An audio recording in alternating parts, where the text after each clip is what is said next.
Monsieur Louvel, moi, il y a déjà 15 ans que je suis dans la maison. Je regarde cette maison chaque jour.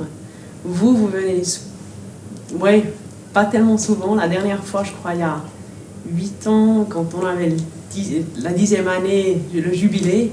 Qu'est-ce que vous ressentez quand vous venez aujourd'hui dans cette maison que vous avez créée? Mais je suis à la fois ému, mais je suis confiant à chaque fois.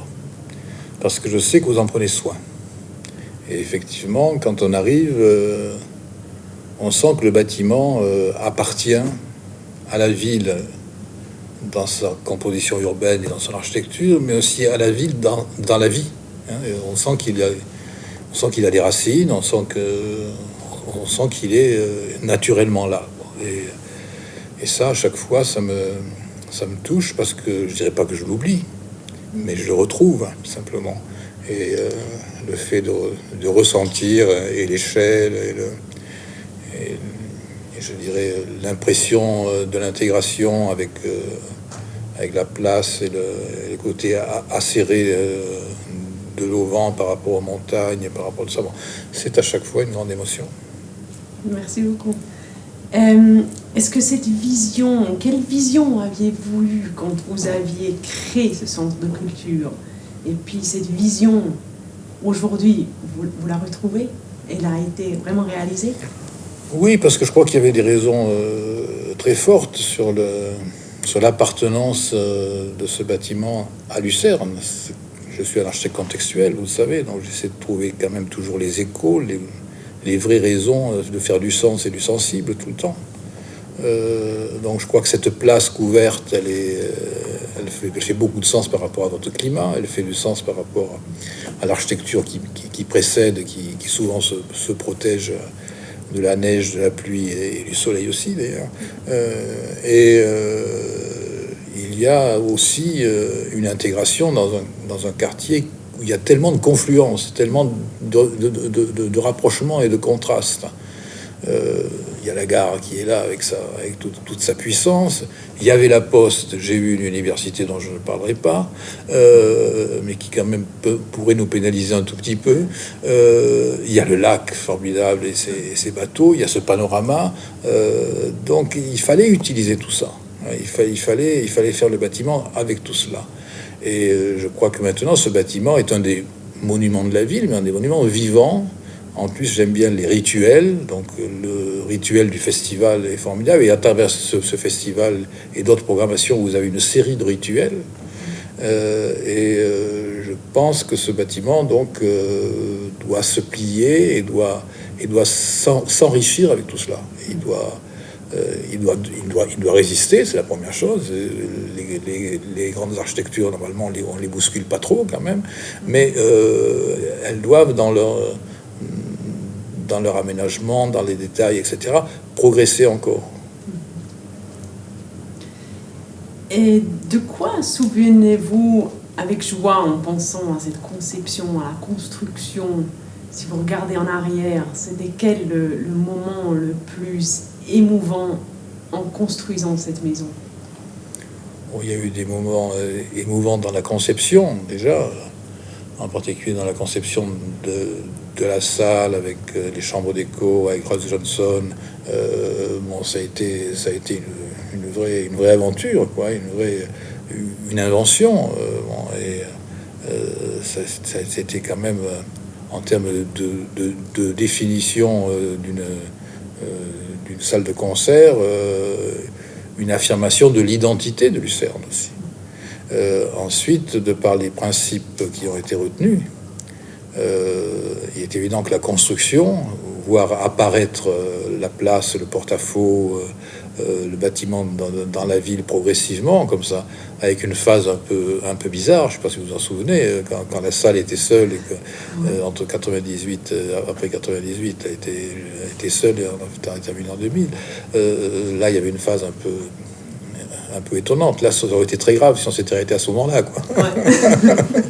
Donc j'ai plein de souvenirs, et j'ai souvenirs aussi extraordinaires de Thomas Held, parce que j'ai eu quand même un client auprès de moi, un maître d'ouvrage auprès de moi qui comprenait tout et qui a anticipé tous les coûts aussi. Je ne parle pas des coûts financiers, je parle des coûts tordus, parce qu'il y avait quand même quelques-uns et beaucoup de gens qui voulaient absolument que les choses ne se passent pas comme il faut.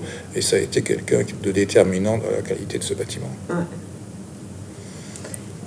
Rétrospectivement, est-ce que vous feriez quelque chose d'autre à ce bâtiment maintenant qu'il est? Est-ce que vous changeriez quelque chose si vous devriez le refaire exactement? Mais je n'ai aucun désir de changer quelque chose. Bon, voilà, d'ailleurs, on me le reproche quelquefois.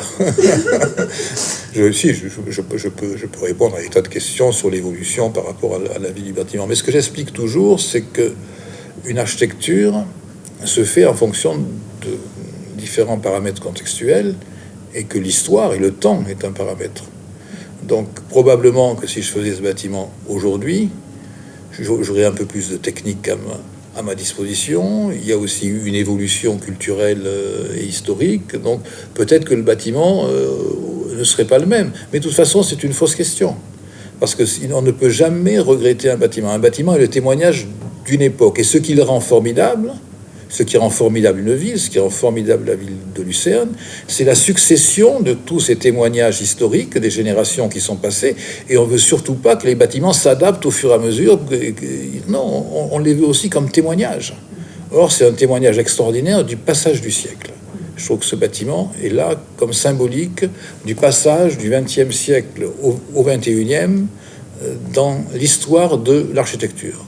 Bon, c'est un bâtiment qui a quand même eu le prix Borromini, qui était le seul prix international qui a eu la prétention de choisir le meilleur bâtiment mondial. Bon, à cause de cette prétention, il n'y en a pas eu deux, mais c'est quand même nous qui l'avons eu. Bon, donc je veux dire, c'est quand même un bâtiment témoin, un bâtiment qui a fait beaucoup parler de lui, et un bâtiment qui marque évidemment l'évolution et la concrétion de la ville de Lucerne et son image dans le monde.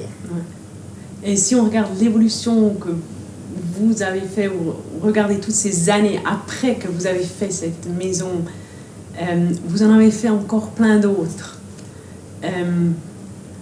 Et puis, dans quel rang mettriez-vous notre Je dis toujours que Lucerne est en position évidemment majeure dans mon œuvre, et je dis que Lucerne est aussi comme cela parce qu'il y a eu cette confiance, et parce qu'il y a eu, entre la maîtrise d'ouvrage, entre Thomas Seld et moi, et le maire de Lucerne aussi, ça a été quand même une volonté commune qui a fait que ce bâtiment est né dans les meilleures conditions. Avec le temps qu'il fallait pour le faire, c'est vrai, ce qui arrive souvent en Suisse quand même. Je suis sur d'autres projets, je vois que c'est un paramètre suisse qui n'a pas changé, mais il est né avec, il était désiré, il était aimé. Je crois que tout le monde a été très attentif à sa qualité, et son insertion urbaine maintenant est de plus en plus évidente. Donc, je crois que c'est pas souvent que ça se passe. Et quand je le regarde par rapport à d'autres bâtiments dans mon œuvre, comme vous dites, je me dis que tous les bâtiments n'ont pas eu ces conditions. Et puis, encore une dernière question. Dans quelle mesure le Centre culturel Congrès a-t-il influencé vos projets ultérieurs, par exemple, la Philharmonie de Paris? La Philharmonie de Paris est un cas très particulier. J'aurais bien aimé qu'il soit plus influencé que ça par Lucerne, en particulier dans les conditions de construction. Ce n'est pas le cas.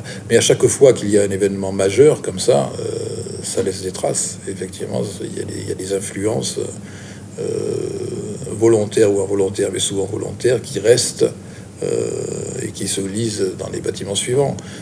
En particulier toutes les typologies liées au porte-à-faux, aux toitures qui débordent par rapport aux volumes qui sont en dessous, aux jeux d'ombre et de lumière qui sont liés à cela. Il y a beaucoup de projets où cette typologie fait du sens, et on les retrouve dans quelques-uns de mes projets. Donc effectivement, il y a des gènes qui viennent de Lucerne dans les projets suivants. Très bien, ça me fait beaucoup plaisir. Merci beaucoup. Je vous en prie.